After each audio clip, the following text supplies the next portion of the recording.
Default text, bell above the door of Blackwood Antiques, jingled, its shrill chime echoing through the dimly lit shop. Margaret Turner stepped inside, her eyes adjusting to the dusty gloom. The store had an aura of mystery that seemed to cling to its walls, a place of forgotten treasures and lingering secrets. Margaret had always felt a strange connection to this place, its cramped aisles and shadowed corners drawing her in like a moth to a flickering flame. She knew exactly what she was looking for, or at least she hoped she did. Margaret had a collection, a peculiar collection of antique dolls, each one carefully chosen, meticulously restored, and positioned with utmost precision in her Victorian-style house on the outskirts of town. Some people collected stamps or coins, things with tangible value. Margaret collected memories. Each doll in her collection bore a haunting resemblance to someone from her past, whether it be her mother, her husband, or even her estranged daughter, Emily. The store owner, Mr. Blackwood, seemed to emerge from the shadows as if conjured by her thoughts. He was an elderly man with a thin frame and a voice that slithered like velvet over stone. "Ah, Mrs. Turner," he greeted, smiling with a familiar knowingness. "You're right on time." Margaret wasn't sure what he meant by that, but she nodded politely. "I received your note," she said, her voice soft but firm. "You mentioned you had something special for me?" Mr. Blackwood's eyes twinkled. "Indeed I do. Please follow me." He led her through the narrow aisles, past shelves crammed with old books, porcelain vases, and tarnished silverware, until they reached the back of the shop where the dim light seemed to thin into shadows. There, on a pedestal draped in a crimson cloth, sat the doll. Margaret's breath caught in her throat as she stepped closer, her hand trembling slightly as she reached out to touch it. The doll was unlike any she had ever seen. It wore a simple yet elegant dress of faded lace, and its porcelain face was delicate and lifelike, with glassy eyes that seemed almost human. But it wasn't the craftsmanship or the dress that held Margaret's attention. It was the doll's face. It looked exactly like her.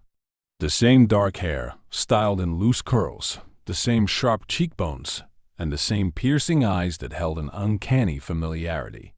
Margaret felt a chill run down her spine as she stared at the doll, her mind racing. "It's remarkable," she murmured, more to herself than to Mr. Blackwood. "It looks like me." "Yes," Mr. Blackwood replied, his voice almost a whisper. "It is said that dolls often carry fragments of their creator's souls, reflections of the person who crafts them. But in your case, Mrs. Turner, I believe this doll belongs with you." Margaret wasn't sure what he meant, but the way he said it sent a shiver through her. She wasn't a superstitious person, at least not consciously, but something about this doll made her feel uneasy. Still, the pull was undeniable. It was as if the doll was calling to her, beckoning her to take it home. "How much is it?" she asked, trying to keep her voice steady. Mr. Blackwood named the price, but then quickly waved it off. "Consider it a gift," he said, "for a loyal customer." Margaret hesitated. She didn't like accepting gifts, especially not from strangers, but there was something in Mr. Blackwood's eyes that made it impossible to refuse. It was as if he knew something she didn't, as if this doll was meant for her. "Thank you," she said, taking the doll carefully in her arms. It was surprisingly light, and yet it felt as though she were holding something with great weight. "Be sure to take good care of her," Mr. Blackwood said, his voice carrying a strange urgency. "After all, dolls have a way of finding where they belong." The words lingered in Margaret's mind as she left the shop and made her way home. The rain had started to fall, a fine mist that blurred the streetlights and made the world look like a half-forgotten dream. She clutched the doll to her chest as she walked, her heart beating faster than she cared to admit. Margaret's house was filled with dolls, each one placed with great care. There was the doll that looked like her mother, wearing a prim dress with tiny buttons. Another sat in the dining room, resembling her late husband, its glass eyes glinting in the dim light. And then there was Emily's doll, the one she had made herself when Emily was a little girl. She had tried to capture Emily's essence in that doll, with its golden curls and bright blue eyes. But Emily had never liked dolls, and after her disappearance, the doll had taken on a different kind of significance.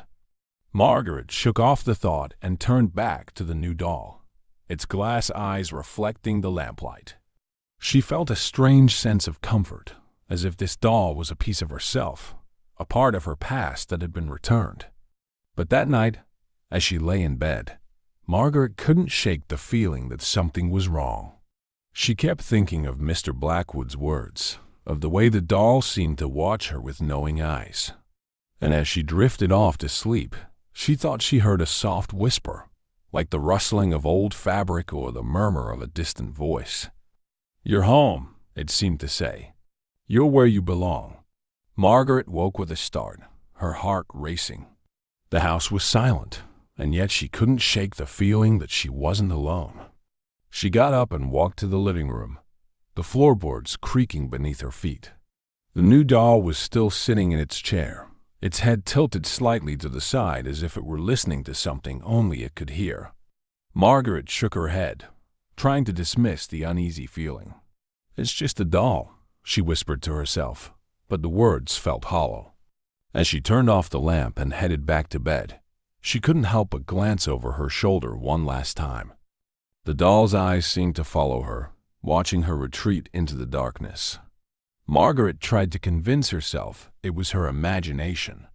After all, dolls couldn't move. They couldn't think. They couldn't feel. But as she lay in bed, listening to the rain tapping softly against the window, she couldn't help but wonder if maybe, just maybe, she was wrong. The last thing she heard before sleep took her was a faint whisper, almost imperceptible, like the sigh of a forgotten memory. "Welcome home, Margaret." The rain continued to fall, and somewhere in the darkness, the dolls waited in silence.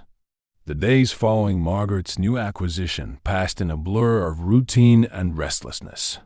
She couldn't stop thinking about the new doll, its uncanny resemblance, the inexplicable pull she felt toward it.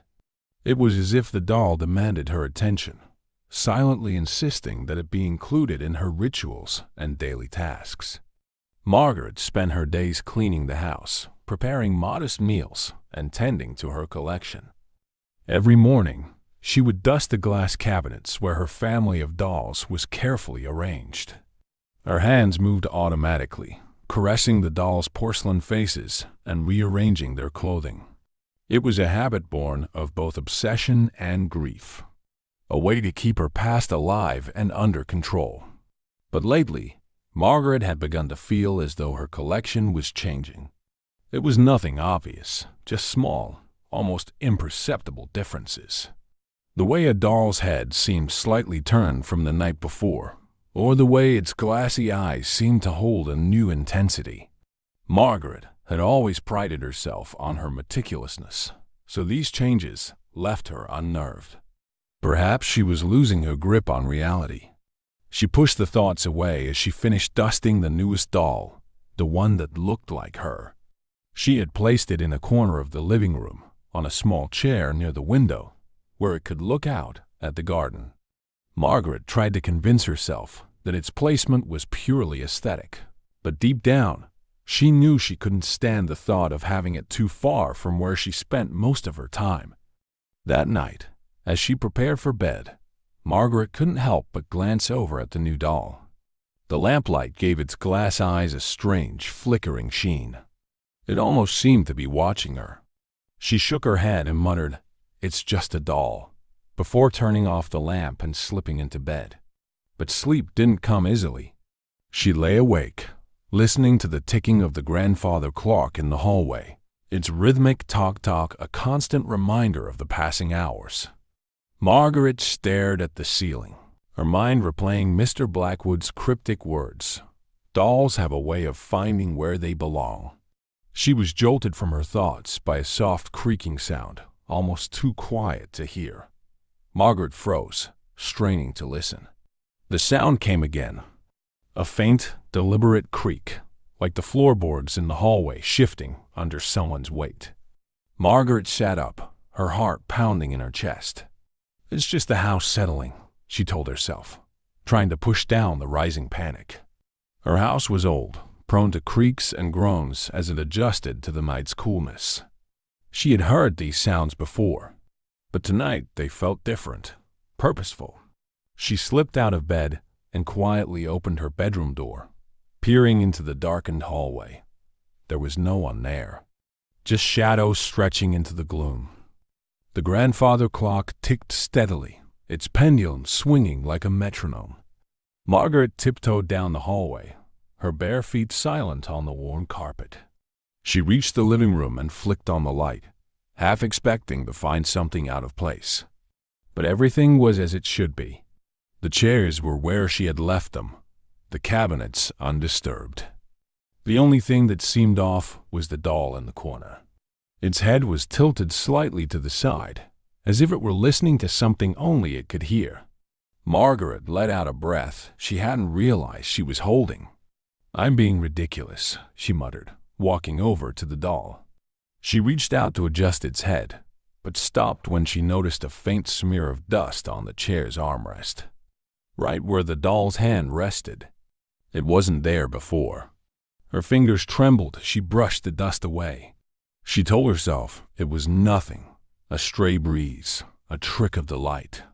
But as she turned to leave, she heard it, a soft whisper, like the rustling of fabric. "Home," the voice seemed to say. Margaret spun around, her heart racing. There was no one in the room but her, and yet she could have sworn she heard a voice, faint and distant, like an echo from a dream.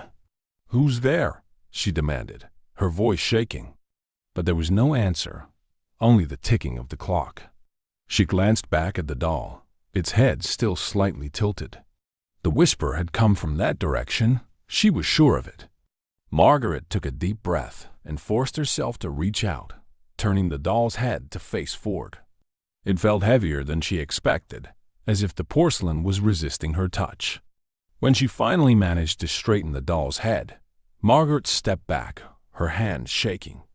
"Just a doll," she whispered to herself, as if saying it aloud would make it true.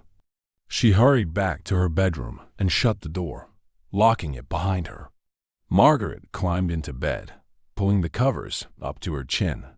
She stared at the ceiling, listening to the silence, waiting for another creak or whisper. But the house remained quiet, and eventually, exhaustion took hold, pulling her into a fitful sleep. That night, her dreams were filled with flickering images of dolls with glassy eyes and porcelain faces, whispering her name in voices that sounded almost familiar. "Margaret." They called, their voices merging into a chorus of echoes. "Come home?" She woke with a start, drenched in sweat. Her heart was racing, her breath coming in shallow gasps. Margaret glanced at the clock. It was just after 3 in the morning.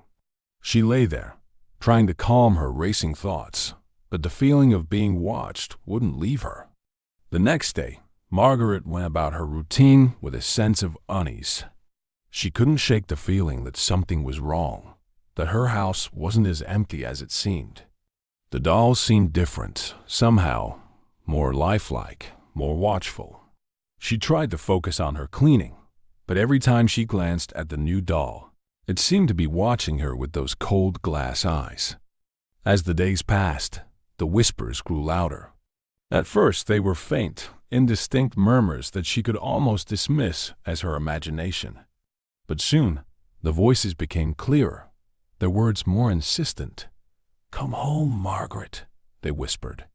"You belong with us." Margaret tried to ignore them, telling herself she was just tired, just stressed. But deep down, she knew something was terribly wrong. She began to dread the nights, the hours of darkness when the whispers seemed to grow bolder.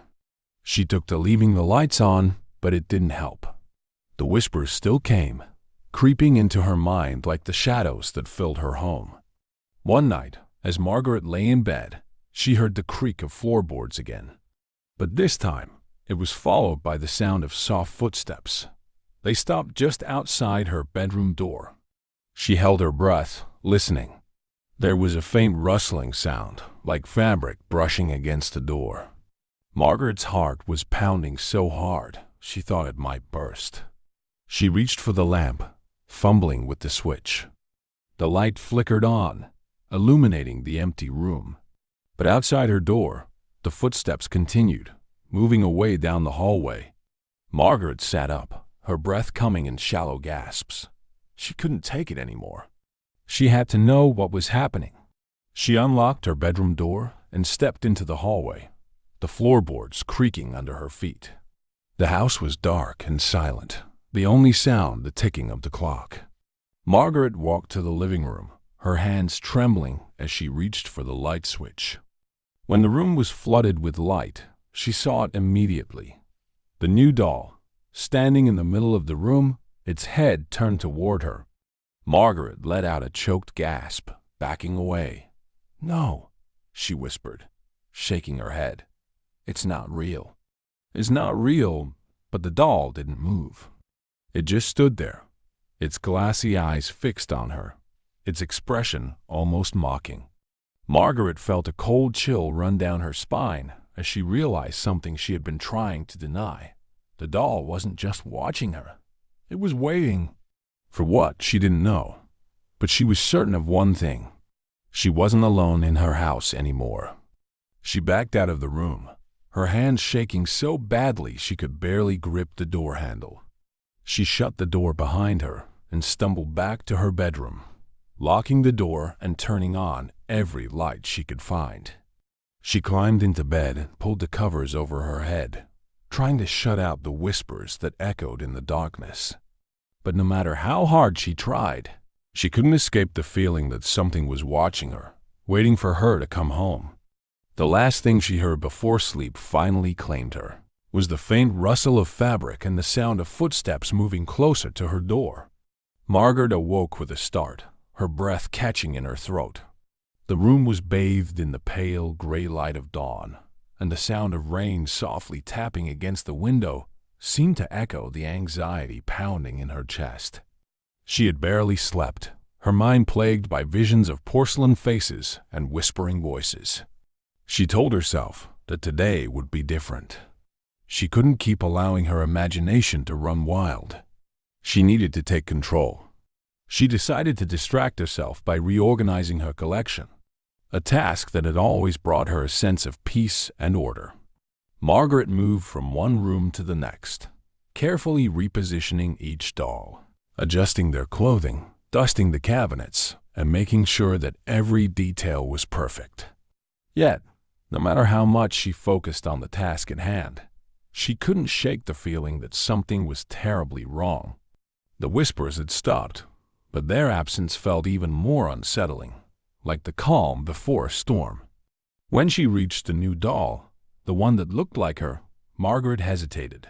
She didn't want to touch it. Something about the way it seemed to stare back at her made her skin crawl. But she forced herself to reach out, to adjust its dress and smooth its hair, reminding herself that it was just a doll, just porcelain and cloth. Her fingers brushed against the doll's arm, and she was startled to find that it was warm to the touch, almost as if it were alive. Margaret yanked her hand away, her pulse quickening. She stared at the doll, half expecting it to blink or move, but it remained still. She took a deep breath, trying to steady her nerves. "I'm losing my mind," she muttered, turning away from the doll and heading into the hallway. As she passed by a small table near the staircase, Margaret noticed something out of place, a stack of old family photographs that she hadn't looked at in years. The photographs were dog-eared and faded, their corners yellowed with age. They were mostly pictures of her daughter, Emily, and her late husband, Thomas. Margaret hesitated, her fingers brushing against the edges of the photos. It had been so long since she had allowed herself to look at them. She picked up the top photo and stared at it, her heart aching with a familiar, bittersweet pain. It was a picture of Emily on her 5th birthday, wearing a pink dress and smiling at the camera. But as Margaret looked closer, she noticed something that made her blood run cold. In the background of the photo, partially obscured by the shadows, was a figure. A small, childlike figure with a porcelain face and glassy eyes. It was the same doll she had made to resemble Emily, but in the photo, the doll wasn't on its shelf. It was standing behind Emily, as if it were watching her. Margaret's hands began to tremble, and she dropped the photo. It fluttered to the floor, landing face up, the doll's glass eyes staring up at her. She quickly gathered up the rest of the photos, her hands shaking as she flipped through them. In each picture, she saw the same thing. The dolls, standing in the background, watching her family with their lifeless eyes. "No," Margaret whispered, her voice barely audible. This can't be real." She stumbled backward, her mind racing. The photographs were old. There was no way the dolls could have been moving back then. It had to be a trick of the light, a trick of her memory. She couldn't be seeing what she thought she was seeing. Margaret dropped the photographs onto the table and fled to the living room, needing to distance herself from the unsettling images. She sank into a chair, burying her face in her hands, trying to calm her racing thoughts. But when she looked up, she saw something even more disturbing. The new doll, the one that resembled her, was no longer in its corner by the window. It was now sitting on the sofa, its head tilted slightly to the side, its glass eyes fixed on her. Margaret felt a wave of nausea wash over her. She didn't remember moving the doll. She was sure she had left it in the corner. But there it was, sitting in her place on the sofa, as if it had been waiting for her. She stood up slowly, her legs feeling like they might give way beneath her. I must have moved it," she told herself, trying to keep her voice steady. I must have forgotten." But deep down, she knew that wasn't true. Margaret walked over to the doll, her hands trembling. She reached out to pick it up, but the moment her fingers brushed against its porcelain skin, she was overcome with a strange sensation. A feeling of warmth and familiarity, as if she were touching her own skin. The sensation was so unsettling that she dropped the doll, and it landed on the floor with a soft thud. For a moment, Margaret was too afraid to move.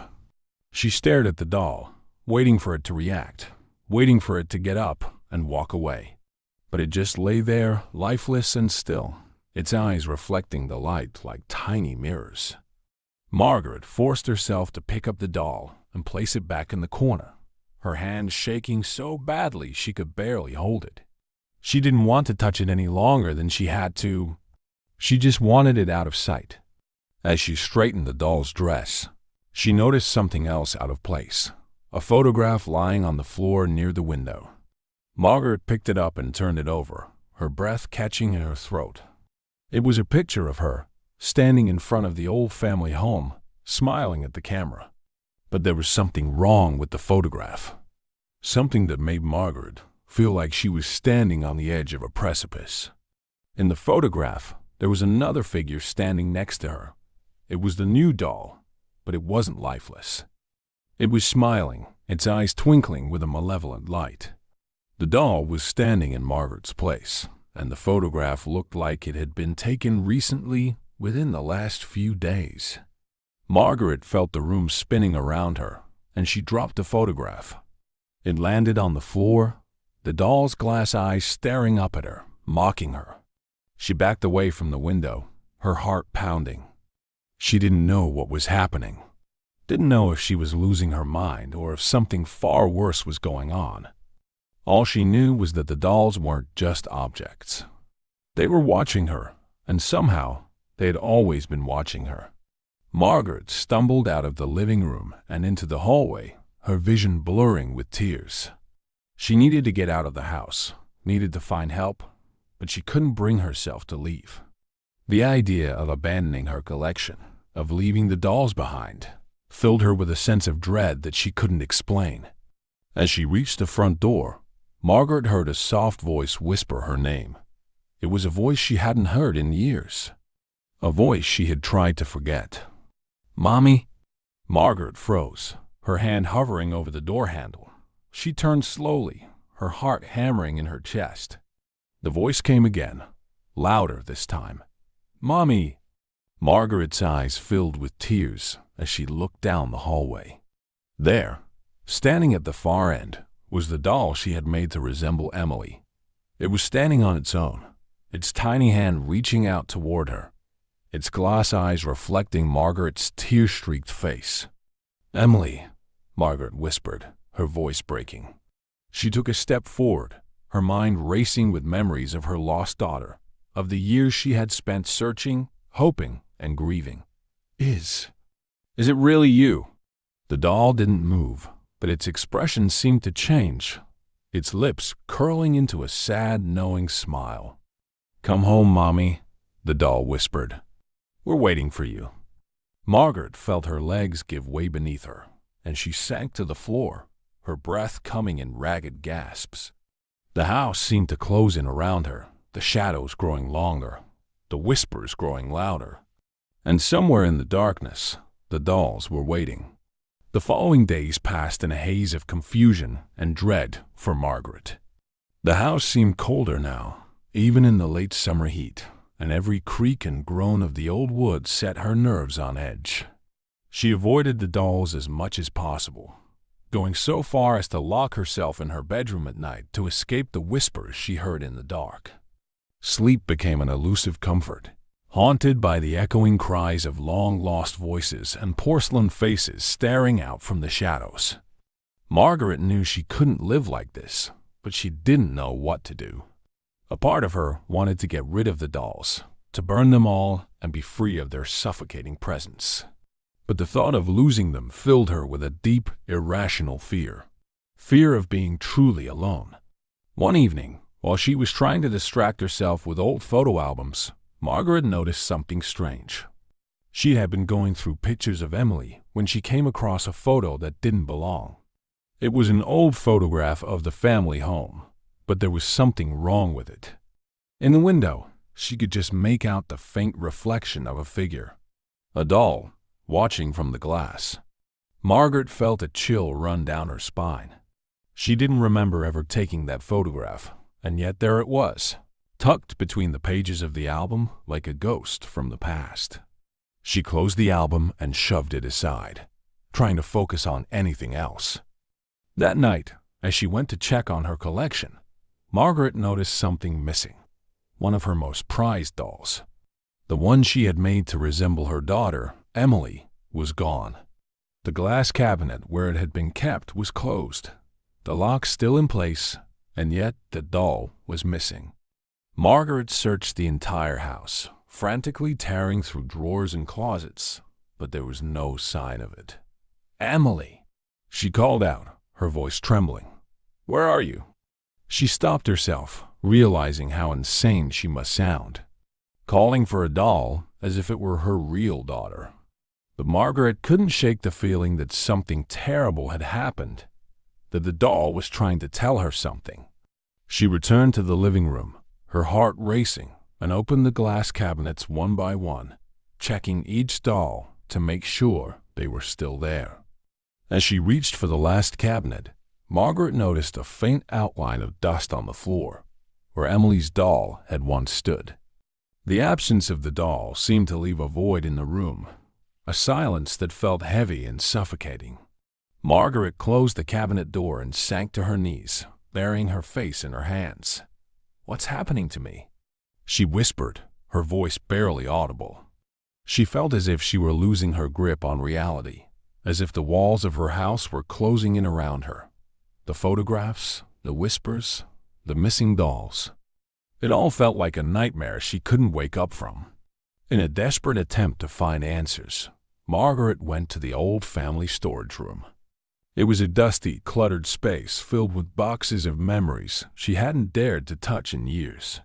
She rummaged through the boxes, searching for anything that might explain the strange occurrences in her house. She found a box labeled Emily's things and opened it, her hands shaking. Inside were old toys, children's books, and a faded pink dress that still smelled faintly of lavender. Margaret picked up the dress and held it to her face, her eyes filling with tears.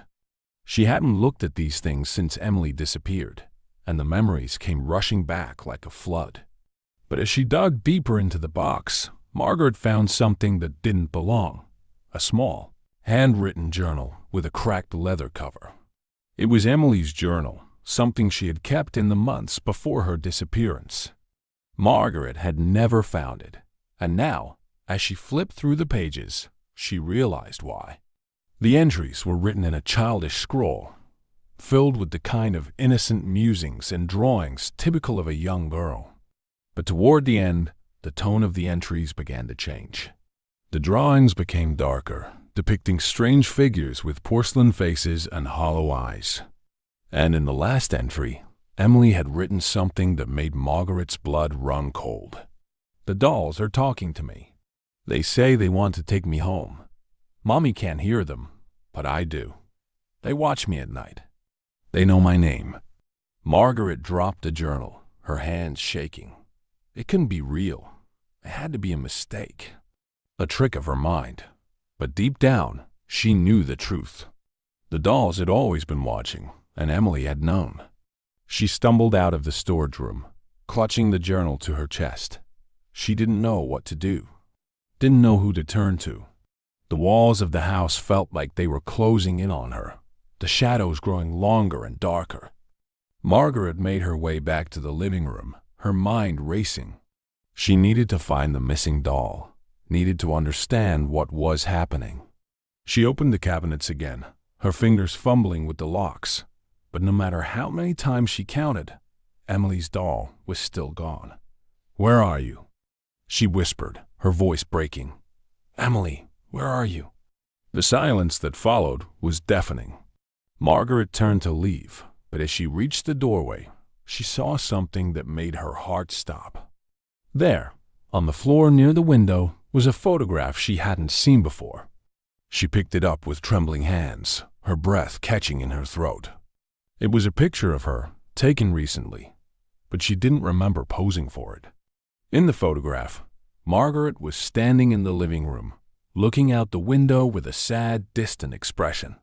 And behind her, standing in the shadows, was the new doll, the one that looked like her. Its face was partially obscured, but its eyes were unmistakable. Margaret dropped the photograph and backed away, her heart pounding. She didn't know how the photograph had gotten there, didn't know who had taken it. But she knew, with a sickening certainty, that the dolls were watching her. She ran to her bedroom, slamming the door behind her and locking it. Margaret leaned against the door, her breath coming in short, panicked gasps. She didn't know what to do, didn't know how to escape. The walls of the house seemed to close in on her, the whispers growing louder in the dark. As she sank to the floor, Margaret felt something cold and smooth brush against her hand. She looked down and saw the missing doll, the one that resembled Emily, lying next to her. Its face was cracked, and its eyes were dull and lifeless. Margaret let out a choked sob, reaching out to touch the doll. "Emily," she whispered, tears streaming down her face. "I'm so sorry." But as she held the doll in her arms, she felt a strange sensation, a warmth spreading through her, like a memory long forgotten. The doll's eyes seemed to brighten, its face taking on a lifelike quality that made Margaret's heart ache with a terrible longing. And then, in the silence of the room, she heard a voice, soft and distant, like a whisper from a dream. "Mommy?" Margaret looked up, her eyes wide with fear and hope. But there was no one there, only the shadows and the faint echo of the voice. "Mommy, come home." Margaret's hands began to shake, and she dropped the doll, backing away. The whispers seemed to grow louder, merging into a chorus of echoes that filled the room. "Come home, Margaret, come home." The last thing she heard before the darkness closed in around her was the sound of footsteps, moving closer and closer. And somewhere in the house, the dolls were waiting. Margaret could no longer ignore what was happening in her home. The whispers, the missing dolls, the photographs that seemed to capture moments she had never lived. Everything pointed to something more sinister than her deteriorating sanity. She couldn't stay in her house alone with these horrors. She needed answers, and the only person who might have them was the man who had given her the new doll, Mr. Blackwood. The journey to Blackwood Antiques felt longer than usual. Margaret's thoughts raced, each step weighed down by the heavy dread she couldn't shake. The rain had started to pour, the sky dark and oppressive, mirroring the turmoil inside her. Her hands trembled as she pushed open the shop door, the bell jingling with a hollow, familiar chime. Mr. Blackwood was waiting behind the counter, as if he had known she was coming. His thin smile barely reached his eyes. "Ah, Mrs. Turner," he said, his voice as smooth as silk. "You look as though you've seen a ghost." Margaret didn't return the smile. "I need answers," she demanded, her voice wavering despite her resolve. That doll you gave me, it's doing something to me. I hear things, see things, and my daughter's doll is missing. I know this sounds insane, but I think the dolls are alive." Mr. Blackwood raised an eyebrow, his fingers tapping lightly on the countertop. "Alive?" he repeated, as if tasting the word. "What an interesting notion. This isn't a game." Margaret's voice cracked, her frustration and fear boiling over. "You have to tell me what's happening. Why did you give me that doll? And why does it look like me?" Mr. Blackwood sighed, as if disappointed by her lack of understanding. "Mrs. Turner," he began, "you must understand that not all dolls are mere playthings. Some carry fragments of those who crafted them, pieces of their spirit, if you will. But there are others that are created for a more purposeful reason." Margaret felt her stomach twist with dread. "Purposeful?" she echoed, her voice barely a whisper. "Yes," Mr. Blackwood said, his eyes glinting in the dim light. "The doll I gave you was not chosen by chance. It was meant for you, meant to be a reflection of your soul. A vessel, if you will, for something that has long been waiting to find a home." Margaret shook her head, her mind racing. "You're talking in riddles," she said, her voice trembling. "What does that mean?" "Why me?" Mr. Blackwood leaned forward, his expression grave. "The doll you now possess is a reflection of your essence, Mrs. Turner. It is more than just porcelain and glass. It is a mirror of your past, your grief, your loneliness. And because of that, it has become a door, a bridge between the world of the living and the world of those who are lost." Margaret felt her breath catch in her throat. "Lost?" she repeated, barely able to form the word. "Your daughter, Emily," Mr. Blackwood continued, his voice almost gentle. "She was not taken by some random fate, Mrs. Turner. She was drawn away, taken into a place where the echoes of the past linger. The doll you made in her image acted as a beacon, calling out to her, and now it calls to you." Margaret's legs felt like they were going to give way beneath her. "You're saying Emily is still here?" Mr. Blackwood smiled faintly. "In a sense, yes, but not in the way you remember her. The dolls have a way of claiming what remains of those who have been lost, drawing them into their world. And now they are trying to draw you in as well." Margaret felt the room spinning around her, the weight of Mr. Blackwood's words pressing down on her chest. "But why?" she whispered. "Why are they doing this?" "Because you are the only one who can set them free," Mr. Blackwood replied. "The dolls are vessels, prisons for the souls that linger in this world, unable to move on. They have been waiting for someone like you, someone who is tied to the past, someone who carries the weight of their loss." Margaret backed away, her mind reeling. "No," she said, shaking her head. "This can't be real." "It can't be. I assure you, it is very real," Mr. Blackwood said, his voice almost sympathetic. "And if you do not act soon, Mrs. Turner, you will become just another echo in this house of memories."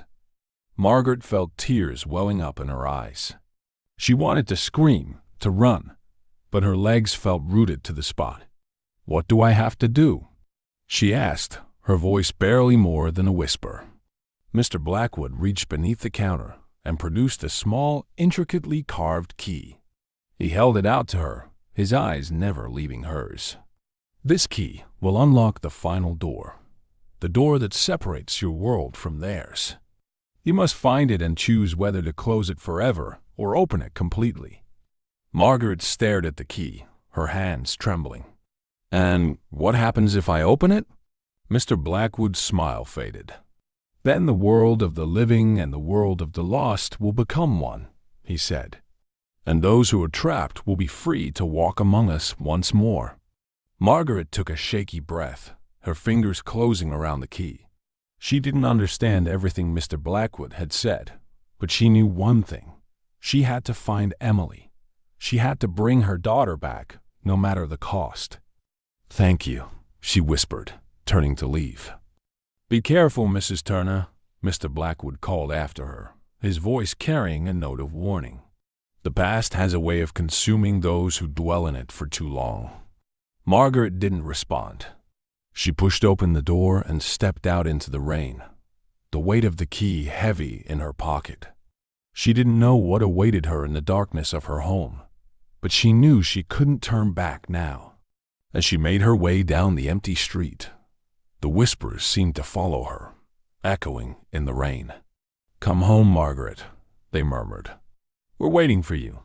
Margaret stood outside her house, the rain soaking through her clothes, her heart pounding as she stared at the darkened windows. The old Victorian seemed different now, the walls no longer a comforting shield but a looming prison. She clutched the small, ornate key that Mr. Blackwood had given her, feeling its cold weight in her palm. "The final door," Mr. Blackwood's voice echoed in her mind.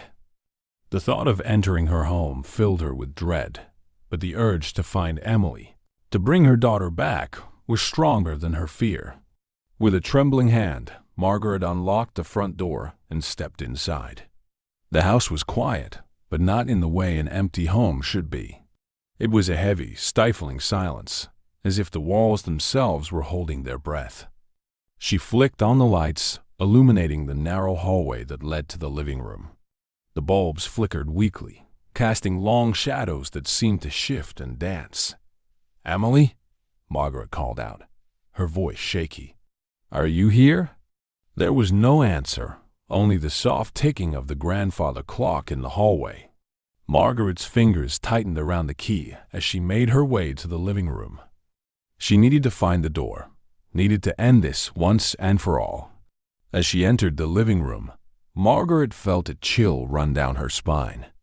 The air was thick with a musty, almost decayed scent, and the shadows seemed deeper, more pronounced.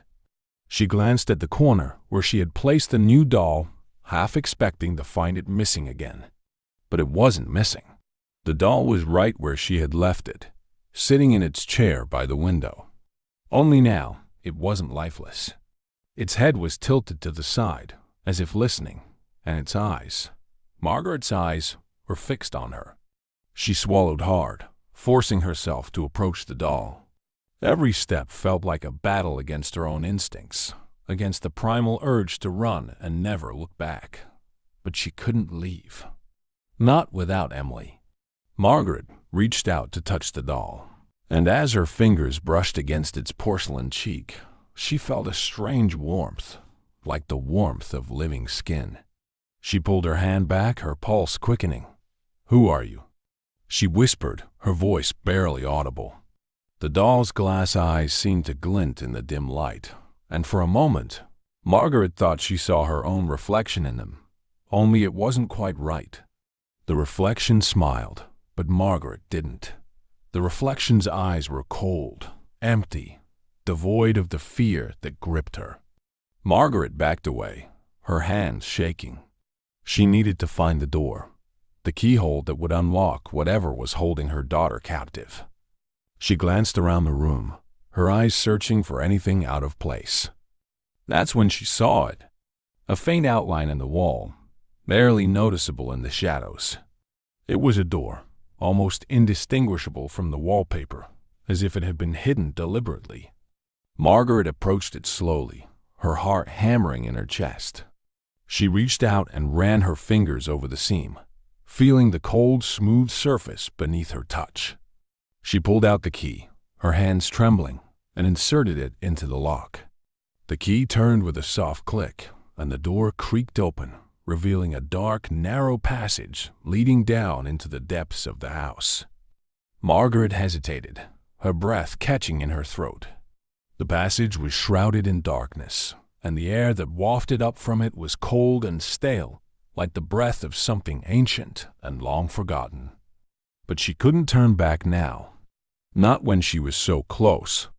Taking a deep breath, Margaret stepped into the passage and closed the door behind her.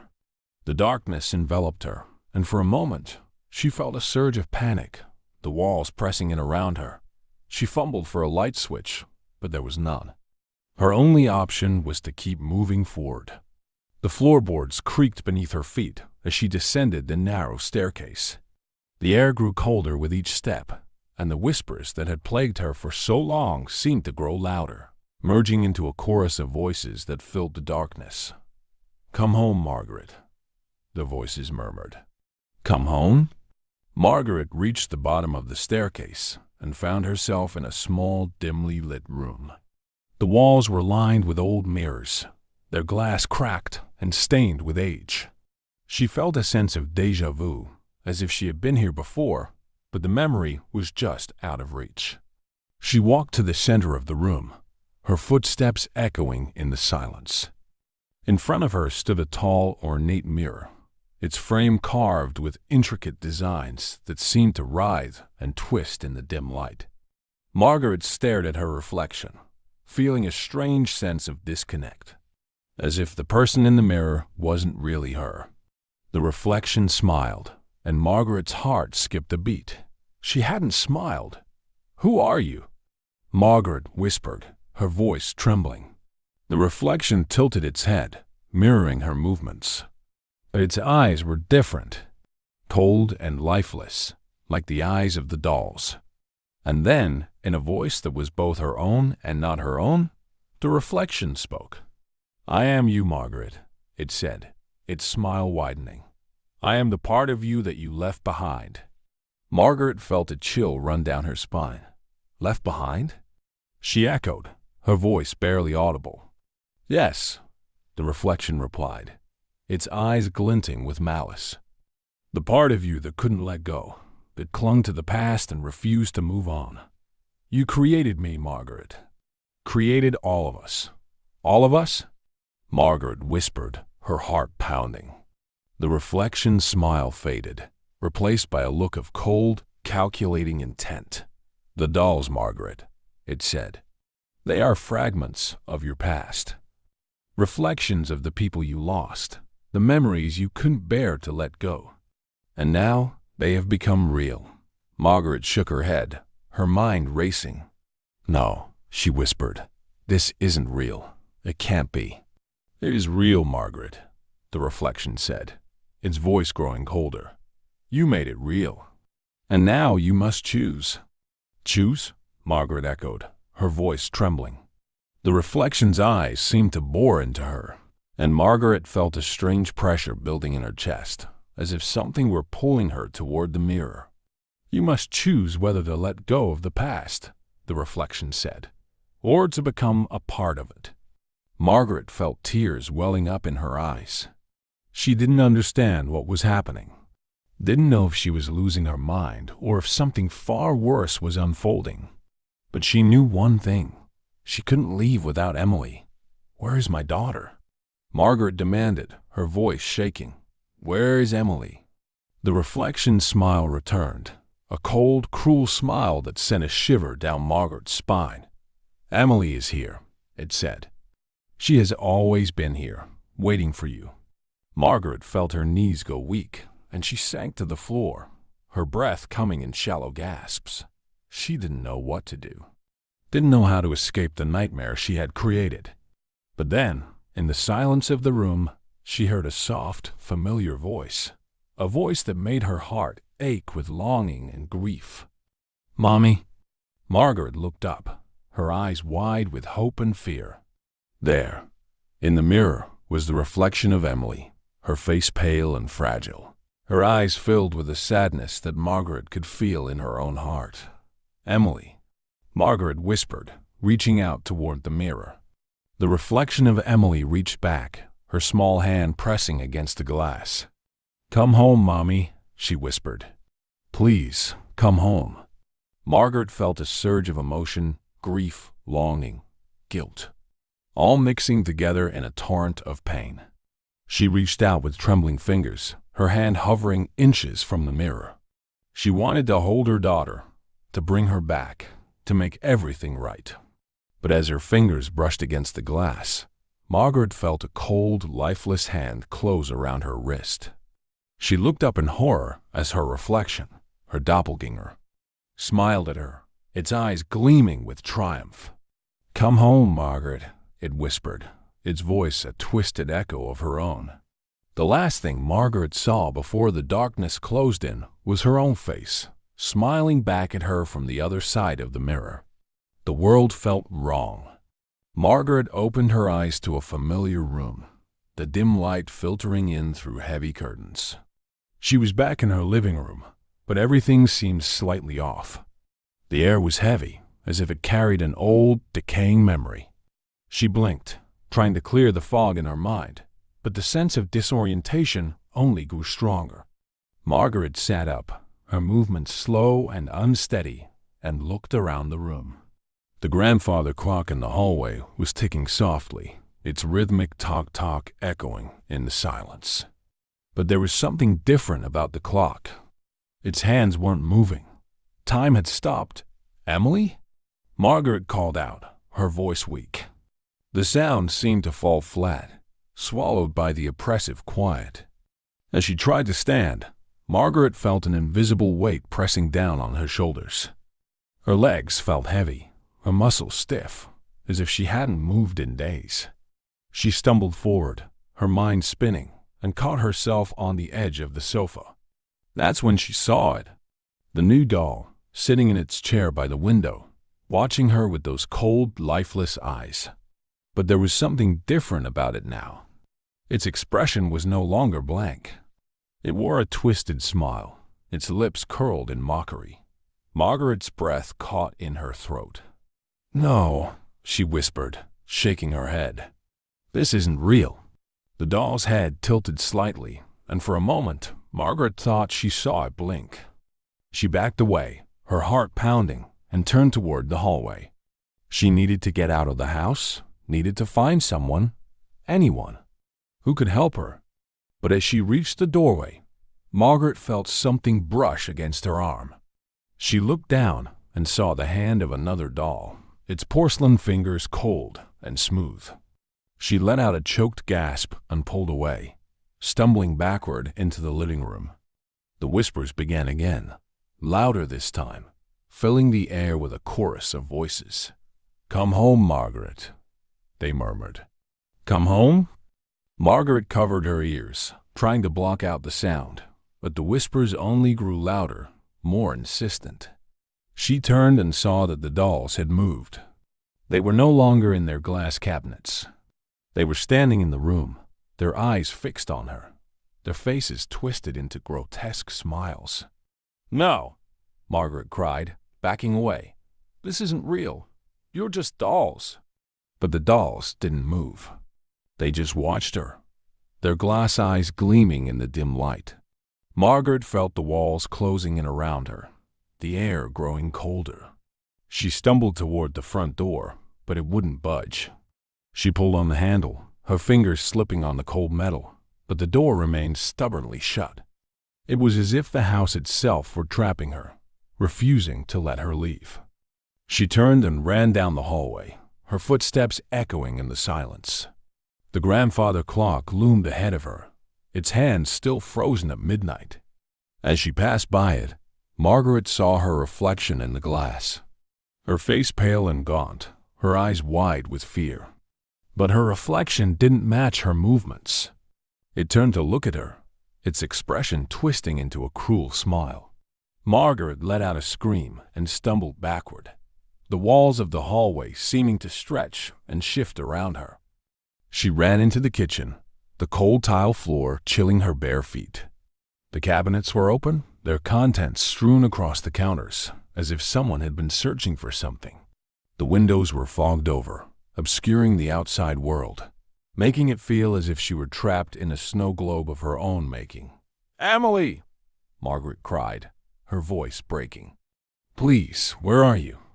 There was no answer, only the soft, rhythmic ticking of the clock and the distant murmur of whispers. Margaret sank to the floor, her hands shaking. She didn't know what to do, didn't know how to escape the nightmare she had created. The dolls were everywhere, their eyes following her, their expressions mocking her fear.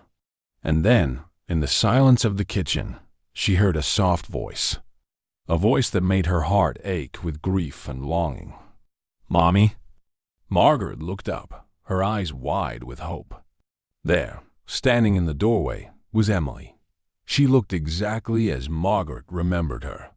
Small and fragile, her golden curls framing her face, her eyes filled with a sadness that seemed to pierce Margaret's heart. "Emily," Margaret whispered, her voice trembling. "Is it really you?" Emily didn't respond. She just stood there, staring at Margaret with eyes that seemed too old, too knowing for a child. "Please," Margaret begged, tears streaming down her face. "Come to me, Emily." But Emily didn't move. She just stood there, her expression unreadable. And then, slowly, she turned and walked away, disappearing into the shadows of the hallway. Margaret scrambled to her feet and followed, her breath coming in short, panicked gasps. She reached the hallway just in time to see Emily turn a corner, her small figure disappearing into the darkness. "Emily!" Margaret called out, running after her. "Wait!" She rounded the corner and found herself standing in front of the door she had unlocked earlier, the door that led to the hidden passage. The door was slightly ajar, and beyond it, Margaret could see the dimly lit staircase leading down into the darkness. "Emily?" She called out, her voice barely a whisper. There was no answer, only the soft creaking of the stairs. Margaret hesitated for only a moment before pushing the door open and descending the staircase. The air grew colder with each step, and the whispers seemed to surround her, echoing off the walls. "Come home, Margaret," they murmured. "Come home?" When she reached the bottom of the stairs, Margaret found herself in the same room as before, the room lined with mirrors.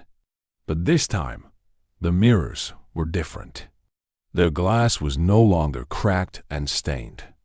It was clear and polished, reflecting her image with startling clarity. Margaret approached the tall mirror in the center of the room, her reflection staring back at her. Her face was pale and drawn, her eyes wide with fear. She reached out to touch the glass, but her reflection didn't mirror her movements. Instead, it smiled, a cold, cruel smile that sent a shiver down her spine. "You can't escape, Margaret," the reflection whispered. "You belong here, with us." Margaret shook her head, her breath coming in shallow gasps. "No," she whispered, her voice trembling. "I don't belong here." "Yes, you do," the reflection said, its voice cold and mocking. "You created this place, Margaret. You made it real. And now, it's time to come home." Margaret felt a pressure building in her chest, an invisible force pulling her toward the mirror. She tried to resist, but her limbs felt heavy, her movements sluggish. She reached out with trembling fingers, her hand hovering inches from the glass.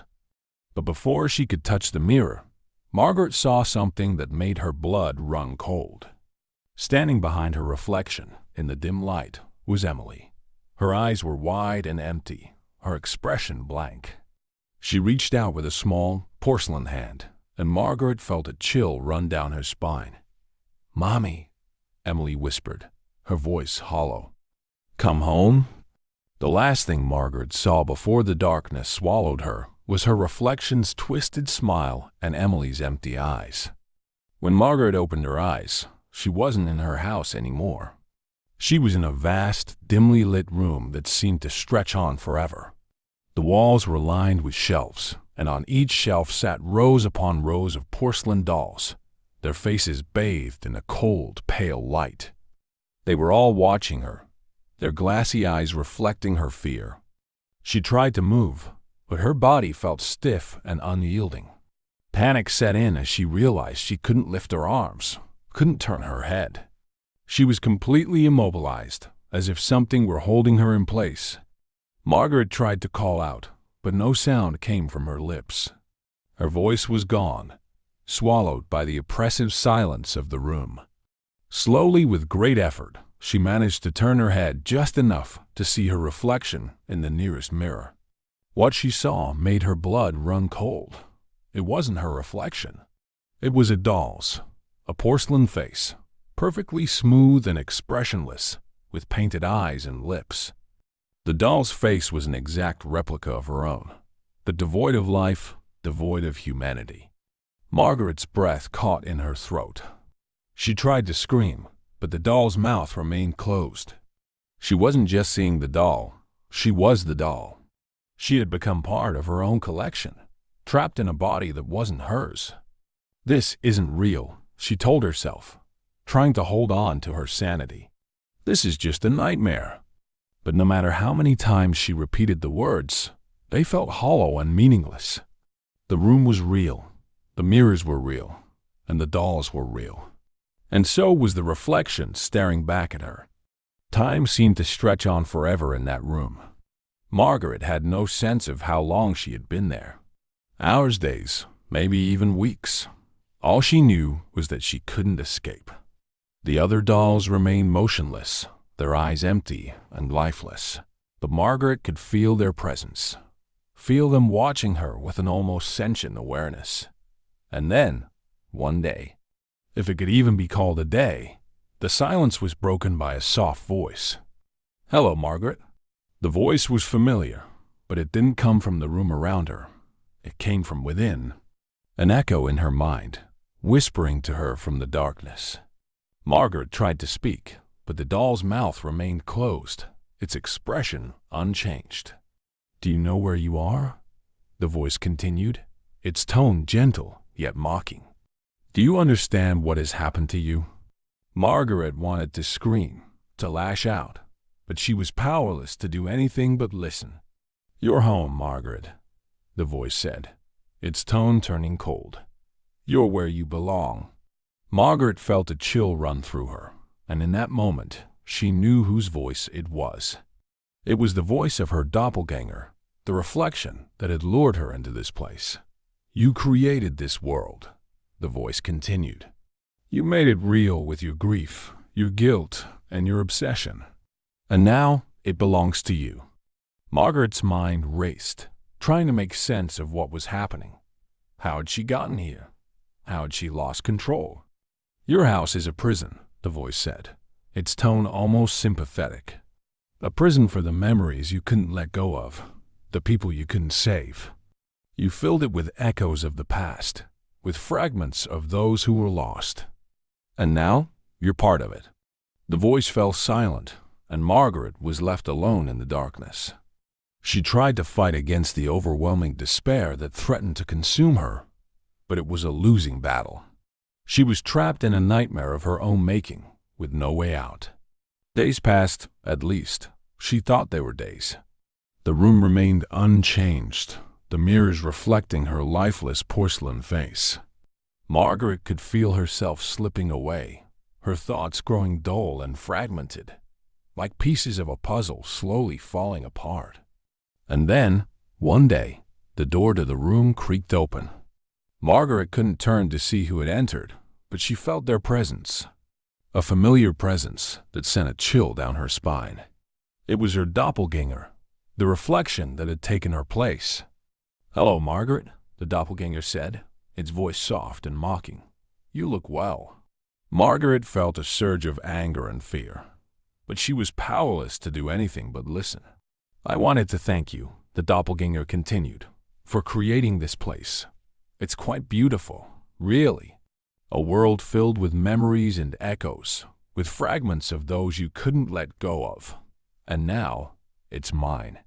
Margaret felt a cold, lifeless hand brush against her face, and she wanted to scream, to lash out, but she couldn't move. "You see," the doppelganger said, "I needed a vessel. Someone strong enough to create this world.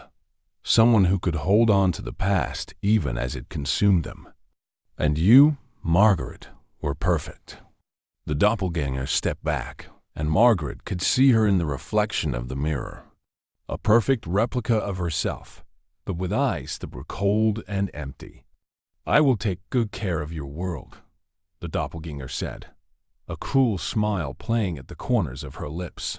"And you, well, you will be the eternal collector. You will watch over your collection, just as you always have." Margaret felt tears welling up in her eyes, but the doll's face remained expressionless, its painted eyes unblinking. "Goodbye, Margaret," the doppelganger whispered, her voice echoing through the empty room. "Enjoy your eternity." The door creaked shut, and the room fell silent once more. Margaret was left alone with the dolls, her mind a swirling mass of grief and despair. As the days passed, Margaret felt herself slipping further and further away. Her thoughts became fragmented, her memories fading like old photographs left out in the sun.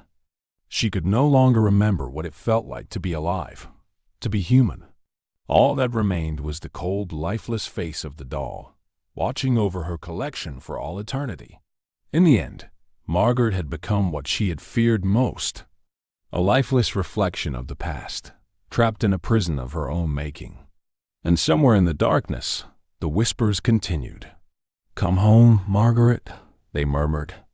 "Come home?" Somewhere in the outskirts of town, under the dim light of a fading afternoon, Blackwood Antiques stood quietly. The dusty windows and creaky wooden sign barely caught the attention of passers-by, and those who did notice the shop rarely spared it a second glance. It was an unassuming place, part of the town's old soul, almost forgotten, yet always there. Inside the shop, Mr. Blackwood was arranging his wares. His thin fingers moved with practiced ease, carefully adjusting trinkets and antiques as though each item held a story known only to him. He paused before an old cabinet, its glass doors reflecting a murky image of his gaunt face.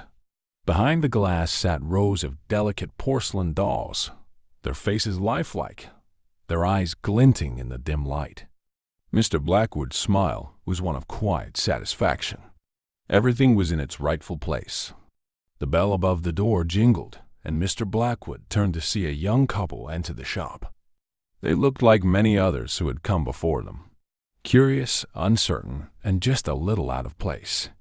The man was in his late 20s, with a cautious expression, while the woman, younger and more inquisitive, wandered the aisles, her eyes scanning the shelves. "Good afternoon," Mr. Blackwood said, his voice carrying a welcoming tone. "How may I assist you today?" The couple exchanged a glance before the man stepped forward. "We're looking for something unique," he said hesitantly. "A gift from my grandmother. She used to have a collection of dolls like these." The woman nodded, her eyes lingering on one of the glass cabinets.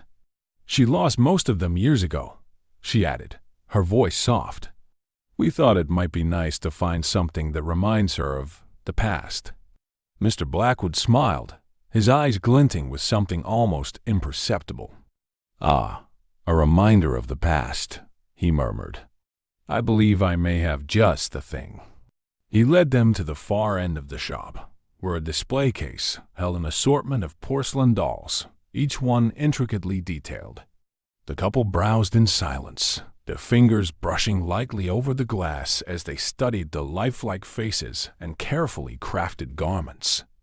"That one," the woman said, pointing to a doll in the center of the display.